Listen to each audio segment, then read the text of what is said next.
Hello friends, आज हम करेंगे degree of price elasticity of demand. तो इसमें हमारा फर्स्ट पॉइंट है perfectly elastic demand. Perfectly elastic demand में अगर हम देखेंगे कि ये किस मार्केट में अप्लाई होती है, हमारी परफेक्ट कंपटीशन में। परफेक्ट कंपटीशन क्या होता है कि जैसे large number of buyer and seller है, ठीक है। अब क्या होगा कि सेलर क्या करेगा, अपना प्राइस राइज तो नहीं करेगा, है ना, तो ना ही वो डिक्रीज़ करेगा, क्योंकि कंज्यूमर एक रैशनल है। तो फिर क्या होगा, हमें जैसे सपोज हमें क्या है, आइडेंटिकल प्रोडक्ट्स हैं, है ना, होमोजीनियस प्रोडक्ट हैं हमारे पास, तो हम क्या करेंगे, वही प्रोड्यूसर के पास जाएंगे जिसमें हमारे हमको क्या है, प्रिवेलिंग प्राइस मिलता होगा।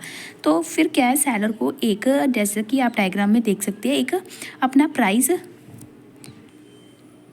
सेट कर रखना होता है। जैसे कि यहाँ पर 4 पर, अगर जैसे ही हमारा प्राइस इंक्रीज़ होगा 6 पर, तो क्या है कि कंज्यूमर की डिमांड कम हो जाएगी, ठीक है। तो हमें क्या है, एक मिनिमम प्रिवेलिंग प्राइस क्या सेट करना होता है, जिससे क्या है, डिमांड में चेंज आएगा। तो ये होगा हमारा परफेक्टली इलास्टिक डिमांड की, कंज्यूमर अपनी इच्छा के अनुसार जो उसे प्रोडक्ट जितना चाहिए वो खरीद सकता है। सेकंड है हमारा perfectly inelastic demand. Perfectly inelastic demand हमारा किस गुड्स में यूज़ होता है, जैसे कि necessity goods, for example salt, essential goods हो गई हमारी, है ना। परफेक्टली इन इलास्टिक डिमांड कि हमारी जो डिमांड है उसमें कोई भी चेंज नहीं आएगा। जैसे कि हम देखते हैं कि अगर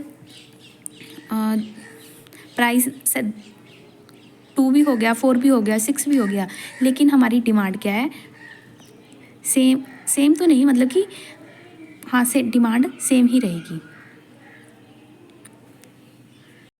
तो ये क्या हो गया, perfectly inelastic demand means no change in the demand if price is raise to 2, 4 and 6। Second है, थर्ड है हमारा unitary elastic demand. Unitary elastic demand हमारा क्या है कि अगर एग्जाम्पल मैंने साइड में लिखी हुई है, नॉर्मल गुड्स, जैसे कि आप देख सकते हैं कि अगर प्राइस नॉर्मल गुड्स में अगर प्राइस इंक्रीज़ होगा तो हमारी डिमांड भी क्या है, इक्वली इंक्रीज़ होगी। अगर प्राइस हमारा डिक्रीज़ होगा तो हमारी जो डिमांड है वो भी इक्वली मतलब डिक्रीज़ होगी, ठीक है। ये हमारा यूनिटरी इलास्टिक डिमांड। तो नेक्स्ट है हमारा greater than unitary elastic demand. Greater than unitary elastic demand कौन सी मार्केट में यूज़ होता है, मोनोपोलिस्टिक मार्केट में, ठीक है। मोनोपोलिस्टिक मार्केट जहाँ पर क्या होगा, फ्यू सेलर होंगे and large number of buyer होंगे। अगर हमारा प्राइस क्या है, डिक्रीज़ होगा, है ना, तो क्या है, हमारी डिमांड भी इंक्रीज़ होगी। और ये किस टाइप पर ऑफ गुड्स में मतलब कि अप्लाई होता है, ये होता है हमारी लग्जरी गुड्स, जैसे डायमंड हो गया, है ना।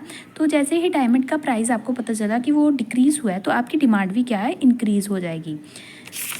Last one is less than unitary elastic demand.